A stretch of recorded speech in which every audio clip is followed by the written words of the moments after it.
I think one of my biggest questions and thoughts going into this year is the whole idea around the line between a founder and a creator has completely blurred. It's now becoming one of the same.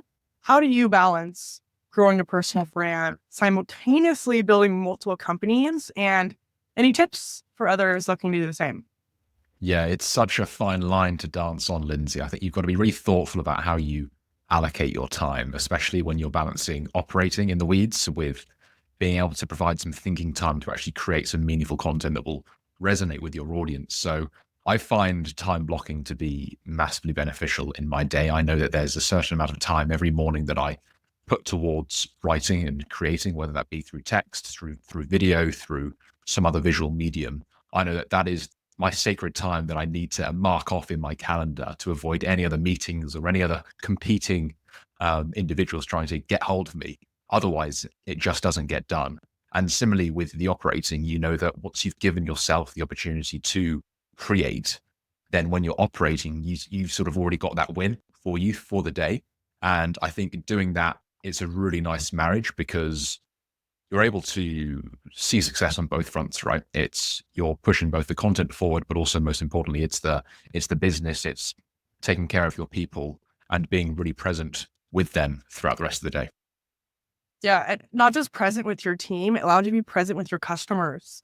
Like everyone talks about 100%. like getting in front of your customers as much as possible. And yeah, that's great. Like you can have a good amount of meetings per week, but there is, Yeah. I'm convinced, no more valuable and like time efficient way than being a creator founder because you're in front of your thousands of customers every single day. And I think it's like the future of sales and marketing, just create online for them. I mean, you kind of are at the heart of this. You built an audience and then you've gone out and built some like pretty cool like products. Like I know you've probably, of course, had this at the forefront of your mind. Like, what's your thought process around that? And like, how do you recommend? Yeah, so sorry. Yeah. I think going distribution first, Lindsay, is such a great model because you have it already baked into whatever product or service it is that you want to offer the market. Going about it the other way, where you have an idea to build something, to build a new venture, and then have to go and find customers, have to go and find leads, I think is significantly harder. And the way I found it to be beneficial for me was I simply just thought one day, hey, I'm going to show up online and start sharing stuff that I'm just genuinely curious about, right? I wasn't claiming to be an expert in anything that I was talking about, but I was just curious. I had this inclination to share my thoughts, share my views. And it just so happened to ended up resonating with a few others. And so being community driven, being community first, I think we're going to see more and more founders follow this playbook because the eventual distribution that you will be able to derive from it and the rewards you'll be able to reap are just so much more than going in blind. Yeah. Yeah, I think we've seen so much of like media companies turning into tech companies and tech companies turning into media companies. So like a tech company, HubSpot, these large like Mm, enterprise companies are like, okay, let's get a podcast out. Let's get our founders on video. Let's get like this like media out there. And then the yeah. same way we've seen like these people, these media companies and these brands go out and now build this technology. And we've seen it at every level. We've seen it from like the B2C, the girl that built up the audience with Get Ready With Me is doing like product launch. And I feel like we're seeing now even more in the SaaS world, like these B2B thought leader professionals, aka like you, going out and building these like tech companies. Do you think we're going to see like this pinnacle rise of this as we've seen in B2C? Where do you think the playbook is going with like this whole landscape coming up this year? Yeah. You know what? B2B is a very interesting space and very different to B2C. My experience has been that obviously sales cycles are significantly slower. But I think what's true across both the B2C and B2B arena is the value in building a brand and being known and affiliated for one thing. In my case, it's AI, being able to show up and talk about the latest insights and advancements and sharing my takes. It doesn't have to be AI. It could be marketing. It could be sales. It could be even building a personal brand. And I think as long as you are known for one thing, that will resonate regardless of who it is that you're wanting to target. So maybe we could double click into the B2B lens a little bit further. I think once you're able to harness the power of that brand, B2B involves, well, traditionally significantly more cold outreach, outbound, trying to find leads, because sales cycles are far more drawn out than a customer coming along to your SaaS product, finding it useful within a free trial and then converting after 7 days. B2B, that, we're talking from, days in B2C through to, months. So it's something to be really aware of. And I think the continuum of building a brand, it means that you're able to demonstrate that consistency to all of the individuals that you are trying to target, all the leads, all the individuals who are at least prospects to you, so that they can build that affinity and that relationship almost secondarily. Even if you're not on the phone to them that day, they can see you showing up on their timeline, on their feed, and go, oh yeah, Alex, I remember him. I know we're having that really thoughtful conversation in the DMs. I might go and revisit that, or I might check back in with that. And I think having that constant touch point, even though it isn't primary, so even if it isn't through WhatsApp or through phone or through message, you're almost doing that secondarily and being, I guess, omnipresent within that ecosystem. And I think that's such a unique strategy that I think, more people should definitely be leaning into. And I think that idea of consistency is more important than ever before. Yeah. Yeah. I mean, I think we've seen different playbooks of building a brand on B2B over the past 2 years, especially just even on LinkedIn, like what has worked in the past, what has worked in the future. You are in the weeds every single day, as we both are on LinkedIn. What do you think of, like, if you could tell these B2B companies, or even just like professionals at these B2B companies, like the marketing teams, everyone else, like, what is the playbook for creating that successful personal brand on LinkedIn specifically this year? Where is the opportunity where it has not been done as much? What are your thoughts? Mm.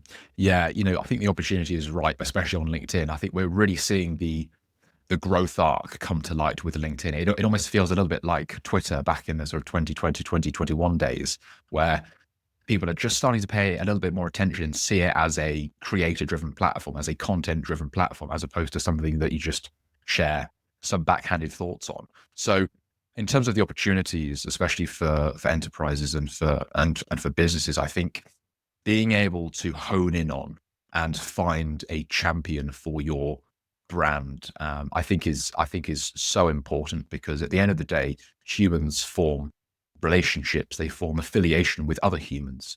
And so having a human be able to thoughtfully and authentically articulate what it is that you're doing and who it is you're serving works really, really well, because authenticity trumps anything AI generated, especially in this era where content generation is prevalent. It is becoming a commodity, and you have to be even more thoughtful and discerning in how you're writing and how you're creating to stand out from the noise of all this AI nonsense.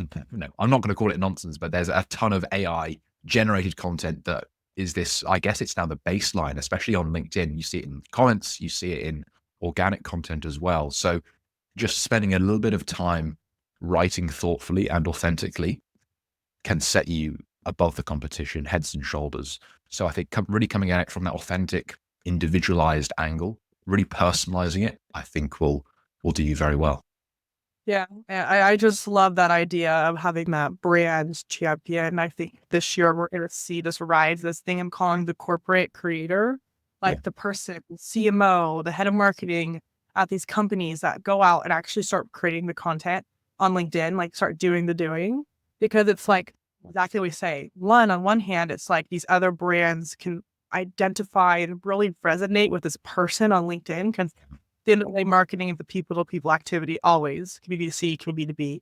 But I think on the same thing, all these other brands are looking to partner with corporate Yes. creators, like the new era of influencers, these corporate creators, because the real credibility on LinkedIn isn't just Lindsay Rosenthal, Alex Spinks, but it's like the company that we are a part of, the company we've built, whether it's like you're on like successful SaaS company or you're like a large enterprise. There's so much cred into the actual corporation that you're a part of.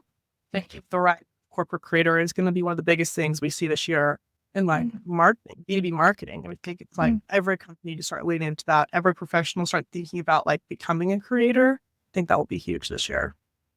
Yeah, I absolutely love that thought. It's something that I've seen personally in 2024, a real switch from consumer-based brands to business, real businesses, real enterprises wanting to find someone, a champion for their product, even though they're starting with someone externally. I think that's a great way to, I guess, decentralize and push that message to degrees, to sort of secondary and tertiary degrees outside of the initial organization, which is brilliant. So we really saw the rise of that at the latter half of 2024, and I think that will just be doubling down on that in 2025, just because enterprise are really waking up to go, hey, finding creators, finding individuals who have an audience of individuals who know, like, and trust them is such an excellent lever to play into and to, well, ultimately lean into in order to capitalize on this additional distribution in a really authentic way, right?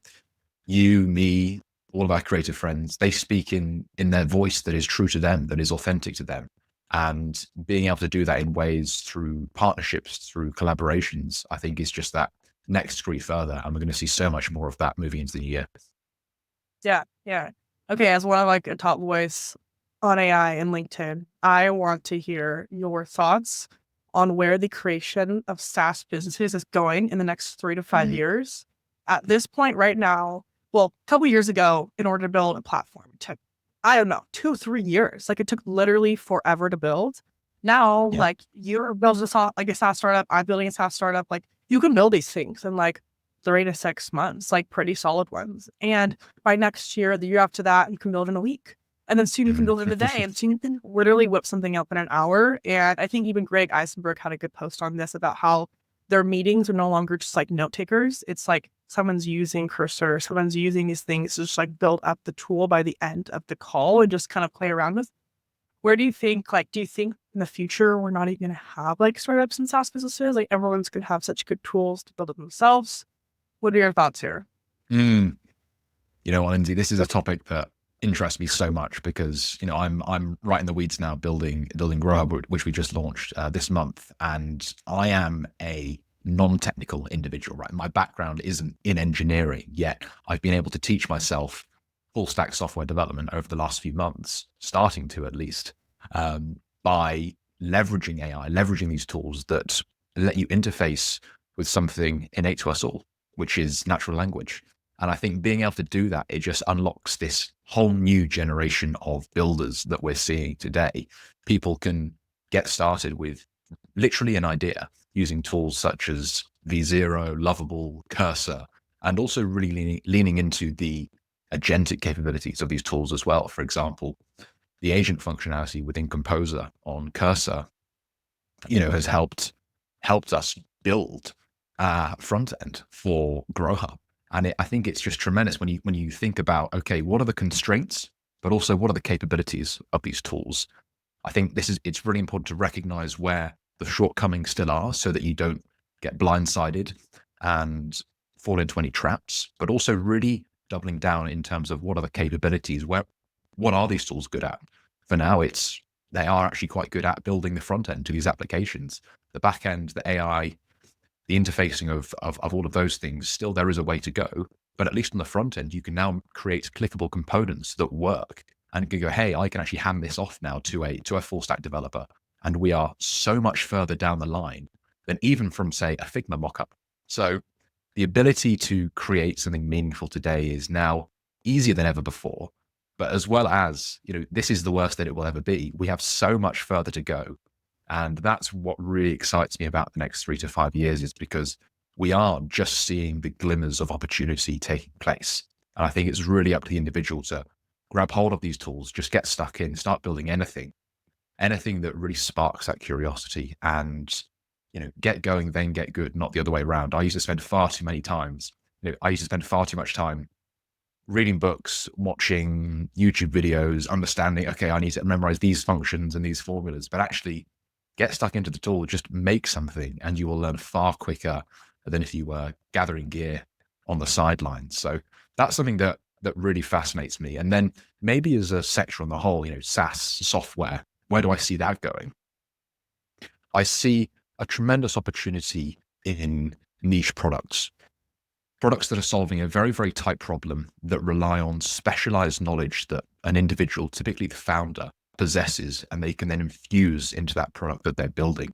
The greatest risk to a startup today, Lindsay, is not that an incumbent will build what the startup is doing, but that a startup will try and build what the incumbent is trying to do. So you have to be really confident in your ability to ship something, solve a meaningful problem, and focus on that really targeted niche. Otherwise, competition will just blow you out of the water. So I think that's a really important point to lean into and to take forward into 2025. Yeah, I love that. It's just kind of breaking up of like this traditional big tech that has kind of like run the game for so long. I mean, like, I'm in Seattle. I'm in the heart of Amazon, the heart of Microsoft. And it's like these have been the big things for so long. And I just think being able to build like cheaper, faster, more, like you said, more niche products so much faster and that are just as good as these ones is like so on my roadmap. I think that's so cool. I love that response. I definitely think that I think AI is super, super good also of building what's been built before. Because obviously models are trained on everything that's been done, whether it's like human language or like technology and stuff. So I love your response on what's still an opportunity of things to build or like these more niche, personalized products, because where I think humans will still remain valuable are things that like haven't been built before. So either it's innovative marketing campaigns or innovative tech that like hasn't even like come up and like these models hasn't really been trained on these things before. I think that's where we're always going to have the most opportunity, like where we can like really like lean into like the human side of it. I saw a post that I loved and it was like the future is no longer just about an AI strategy because we're all going to have the same tools. Like that's no longer the differentiator, but it's more about like the human strategy. Like where can you find the humans with like the really unique point of views or like the really unique ways that they're the ones that using the AI. It's like less about how we use the AI and more about how we use the humans in our organization. And I think we're seeing this already start to play out in like big technology with these like layoffs. Like they're like, we're going to use AI more. Let's like use the humans that we have better and what humans are going to stick in the mix and like stay in the mix. And I would like, you've been building in public and building this brand. If you were someone that was like emerging out of college right now, like jobs are tough. Like my friend, like I'm recently out of college, my friends are going into their first jobs as well. Like, where would you say like to focus on? Like AI is giving like superpowers like nobody's business. Like I think there's no more room for like entry level positions because when you use Claude, you use Cursor, you're no longer an entry level person. Where do you think if you were emerging from college right now, what would you like focus all your time and effort onto? Yeah. Mhm. Yeah, you know what? I think there isn't going to be a technology that will diffuse as fast as AI in our lifetimes. It will, you know, PwC recently released a report saying that it's going to contribute 15.7 trillion to the global economy by 2030. AI is intelligence on demand. It's way quicker and way faster than what you can get from humans. I think if you were to ignore it, you would be very silly. So it's really important that you understand how to be a discerning user of this new technology, not in it for a quick win or for a some sort of flash in the pan, but actually being able to use these tools thoughtfully and do it in a way that makes you useful to the market, whether that be helping someone, whether you're joining a company or doing something on your own. If you have the freedom to, in your spare time, play around with tools, build something, it could be anything. It could be creating content, creating a product, building a service, anything that is able to reach the leverage that AI currently provides. And there's actually a brilliant quote by Archimedes. And he said that, look, give me a lever long enough and a place to stand and I will move the earth. And I think that couldn't be more true with AI, where if you use it correctly, your ability to scale yourself and your output is just enormous. I'm not sitting here writing code line by line. I'm here interfacing with an AI that now writes the code for me. And being able to do that, but apply that through different domains, I think if you can do that thoughtfully, you will put yourself in a very, very strong position. Yeah. Absolutely brilliant. I love that quote. I'm gonna write that down somewhere. I have a wall over here with just like quotes. I think it's awesome. It like so goes with the AI.